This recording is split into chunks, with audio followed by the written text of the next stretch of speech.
सजाद अली सुमरोए में MTA PF 106 से क्लियरी हूँ।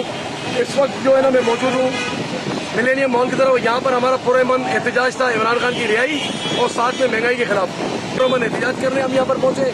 और इन्होंने अभी मेरी इनके SP हलीम उनसे मेरी बात हुई है। इन्होंने मुझे खास तौर पर यही कहा है कि भाई आप यहाँ पर एहतजाज नहीं कर सकते। हमने कहा था कि सामने जो सर्विस एरिया है हम वहाँ एहतजाज करना चाह रहे हैं। तो बहरहाल इन्होंने साफ मना किया कि अगर आपके लोग एहतजाज करेंगे तो हम फिर उनको पकड़ के इनकी FIR करेंगे। ये बिल्कुल फसाइयत है, ये बर्बरियत है, एहतियाती है। हमें एहतजाज का भी हक जो है ये नहीं दे रहे। आप मुझे बताएं फिर हम क्या करें। फिर आखिर के अंदर जो है फिर हम कोई ऐसा कदम उठाते फिर ये हमारे बंदों की FIR कर दें, उनके ऊपर लाठीचार्ज करते। पिछली बार भी आपने कोरंगी में देखा जो इन्होंने ज्यादती की है। तो बहरहाल हम इससे डरने वाले नहीं है। इस तरीके से करेंगे तो फिर हमारा एहतजाज इंशाल्लाह और आगे बढ़ता है।